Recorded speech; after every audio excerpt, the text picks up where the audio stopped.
ಎಲ್ಲರಿಗೂ ನಮಸ್ಕಾರ.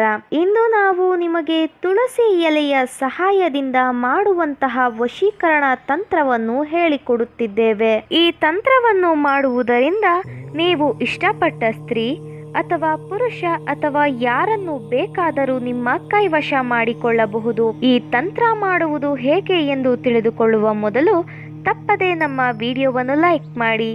ಹಾಗೂ ನೀವಿನ್ನೂ ನಮ್ಮ ಚಾನಲನ್ನು ಸಬ್ಸ್ಕ್ರೈಬ್ ಮಾಡಿಲ್ಲ ಅಂದರೆ ಈ ಕೂಡಲೇ ಸಬ್ಸ್ಕ್ರೈಬ್ ಬಟನ್ ಮೇಲೆ ಕ್ಲಿಕ್ ಮಾಡಿ ಮತ್ತು ಪಕ್ಕದಲ್ಲೇ ಬರೋ ಬೆಲ್ ಐಕಾನ್ ಮೇಲೆ ಕೂಡ ಕ್ಲಿಕ್ ಮಾಡಿ.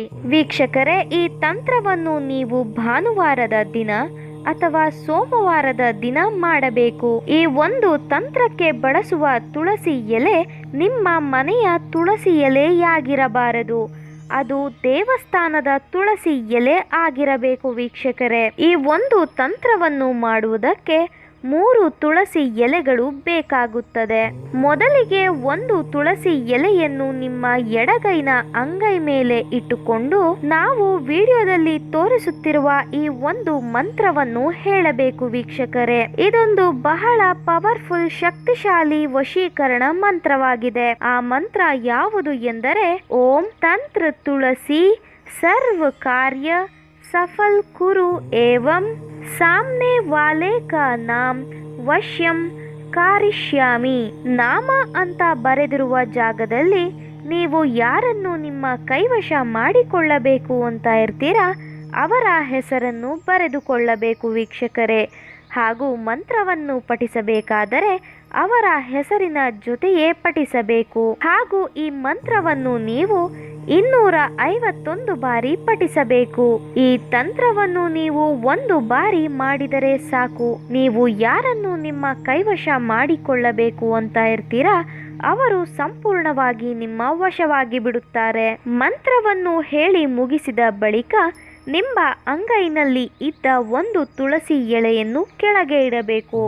ನಂತರ ಮತ್ತೊಂದು ಎಲೆಯನ್ನು ನಿಮ್ಮ ಅಂಗೈ ಮೇಲೆ ಇಟ್ಟುಕೊಳ್ಳಬೇಕು. ಮತ್ತೊಮ್ಮೆ ನಾವು ಹೇಳಿದ ಮಂತ್ರವನ್ನು 251 ಬಾರಿ ಪಠಿಸಬೇಕು.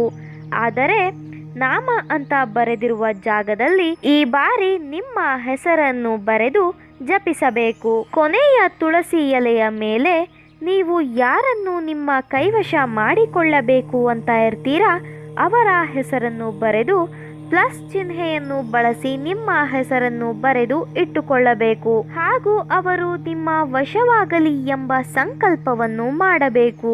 ಈ ರೀತಿಯಾಗಿ ನೀವು ಮಾಡುವುದರಿಂದ ನೀವು ಇಷ್ಟಪಟ್ಟ ಸ್ತ್ರೀ ಅಥವಾ ಪುರುಷ ಅಥವಾ ಯಾರೇ ಆಗಿರಲಿ ಆದಷ್ಟು ಬೇಗ ನಿಮ್ಮ ಕೈವಶ ಆಗುತ್ತಾರೆ. ಈ ವಶೀಕರಣ ತಂತ್ರವನ್ನು ದಯವಿಟ್ಟು ಕೆಟ್ಟದ್ದಕ್ಕೆ ಬಳಸಬೇಡಿ, ಒಳ್ಳೆಯದಕ್ಕೆ ಬಳಸಿ. ಈ ತಂತ್ರ ನಿಮಗೆ ಇಷ್ಟ ಆದಲ್ಲಿ ವಿಡಿಯೋವನ್ನು ಲೈಕ್ ಮಾಡಿ, ಶೇರ್ ಮಾಡಿ ಹಾಗೂ ಸಬ್ಸ್ಕ್ರೈಬ್ ಮಾಡಿ. ವಿಡಿಯೋ ನೋಡಿದ ಎಲ್ಲರಿಗೂ ಕೂಡ ಧನ್ಯವಾದಗಳು.